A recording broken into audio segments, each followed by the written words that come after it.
everyone, and welcome to Sweet Stitches Quilt Shop.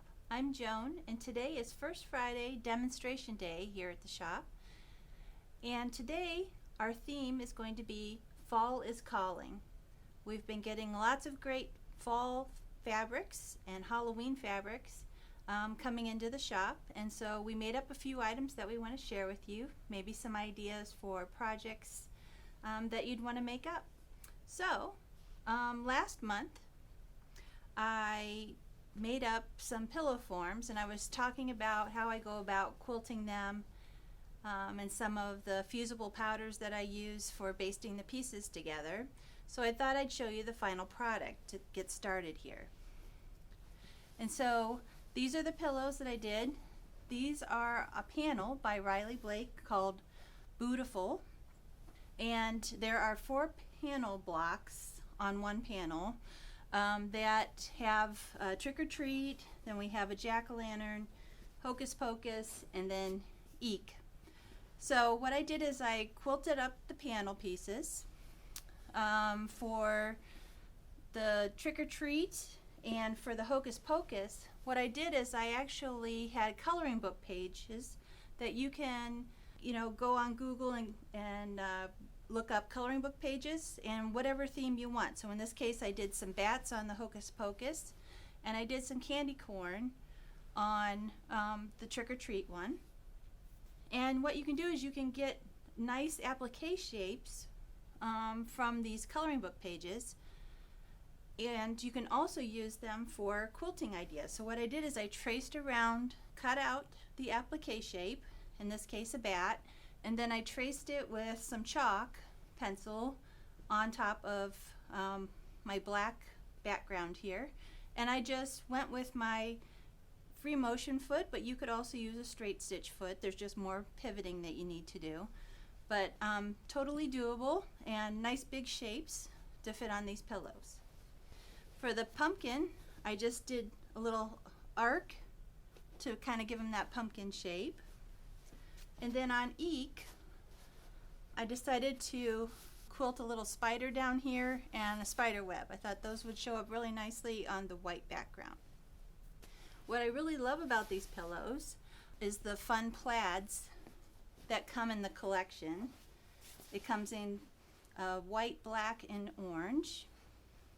And I even quilted the back side of the pillows. So I just put on my walking foot and I followed one of the plaids, and I went both directions diagonally, quilted up really nice. And then I put binding on the edges of all of these. And how I did that is, once I quilted everything up, I squared everything up, I put binding around the edge, starting down here and going around, but leaving about 7 inches open so that I could stuff it.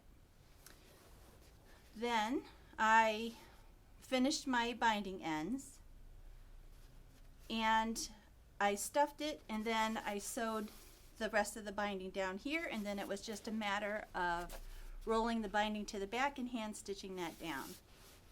You could do it on machine if you'd rather do that, but I love handwork, so binding is one of my favorite things to do. So these are really fun. We have about 5 of the panels left. If you're thinking about making these, come on in and get them now before they're gone. My next Halloween project is Hocus Pocus by Megs and Me. This one was a fun one to do. I like my applique, and this is all done by machine. You make the different applique blocks and then you sew the blocks together. There are a few bats that you add on after that cross over the seams, but very easy to put together, very easy shapes to get around. The circular shape, the moon shapes that are in here, those I did with a blanket stitch. The bats, I just did raw edge applique, and so I just went around with a straight stitch. Here's the quilt, and it's a nice size wall hanging just to put up for the holiday. And simple quilting on it. What I did is I pin basted my whole quilt top, And then I basically did a wave pattern because what I was going for was kind of a hazy night, hazy sky, with all the moons and the bats flying around. And I just started doing a little wave through the center, and then after that what I did is I just kind of waved around the different pins, and it gave me this great wave pattern through the moons. On the back side, just some cute little ghosts. And this one's easy to do, and you can do it in colorway that you like for Halloween. They use some lighter colors on theirs, more pastel, and I chose to go with, of course, the brighter traditional Halloween colors. So give this one a try. It's called Hocus Pocus, and it's by Megs and Me. So next up, we're just going to take a little break after Halloween. I wanted to throw in this quilt just to show you a new fabric line that came in. Super cute. It has a pet theme to it. So there's puppies, there's kittens, there are goldfish, there are lizards, hamsters. I put the hamsters on the back side. But this is a cute little baby quilt out of the Modern Baby Quilts book.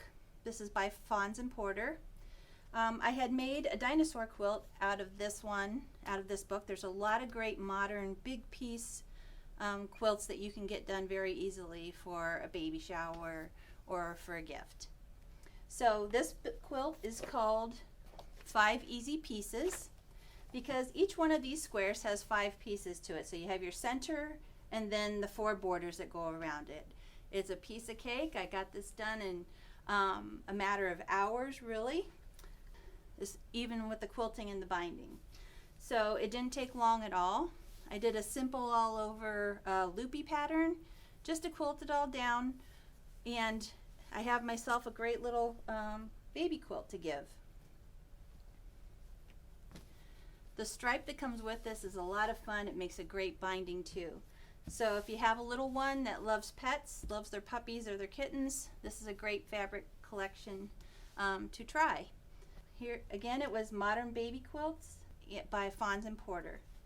So now we're ready for fall, and I've made up this fun pumpkin pillow from Pillow Talk. This is one of my favorite books out there. This is by Adita Sitar, and every one of the pillows that are in this book are super cute, whether it's a pieced pillow or if it is an applique pillow. And you know, I've made up a couple of the pillows. I've done the butterfly and the roses so far. And next up, I decided to take on the pumpkin. I thought that that would be a fun one for fall. In the book, she is a designer for Andover, and so in the book, it gives suggestions for using textured linen, which is one of our favorite fabrics here in the shop. It has kind of a solid look, but not too solid. It's got some texture to it. For this quilt though, I did decide to go with grunge because the other 2 pillows I did with grunge, and I just love how it came out. So all the fabrics in here are grunge fabrics, and I decided to stitch it with embroidery thread, which gives it a little bit of a sheen. I even did my quilting in the embroidery thread. It's a 40 weight iris thread that we like to use here, and it's one of my favorites. And the pillow, I decided I'm gonna quilt the background, the front, and then I also quilted the back side too, because it might as well be pretty on both sides, right? On the pumpkin, it's a little bit hard to see on camera here, but when you come and see it in person, you can see that I did a swirl in the middle here with feathers, and then in the background I decided to go with vines and leaves, you know, kind of that pumpkin look. And it's got a cute little bluebird that's sitting on top of it too.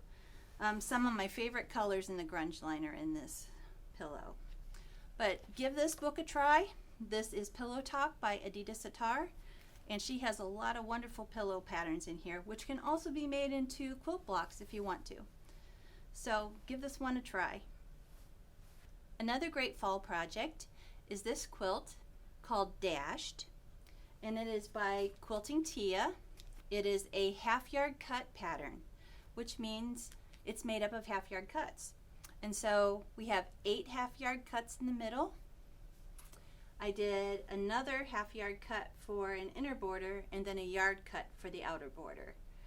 Very easy to put together, and it really showcases these Robert Kaufman fabrics with the sunflowers and the buttery yellows and the pumpkin orange and the sage. It's just a beautiful color combination, and I'm thinking I'm going to be quilting sunflowers on this one. It'll be a lot of fun. Another great way to use half-yard cuts is the Simply Half-Yard Cuts book by It's So Emma. This one, there's not a quilt in this book that I don't like. Lots of great patterns in here, and it all uses half-yard cuts too, just like Quilting Tia's patterns. So give either one of these a try. They're both great and easy to do patterns. My last project is the So Fast Table Runner, and this one is done in Robert Kaufman's Jeweled Leaves pattern. And the jeweled leaves come in very different fall colors. So we have these turquoise and bright greens and corals, but we also have these wonderful plum and gold colors too. So this is a two-sided table runner that you can easily change out depending on your mood. Great little table runner to make up real quick for gifts. It's a So Fast Table Runner. Well, thank you for joining me today. I hope you come in and see all the beautiful fall collection that we have and the Halloween fabrics. And I'll be back to see you again next month for First Friday Demonstration Day here at Sweet Stitches Quilt Shop. Have a great day, everyone.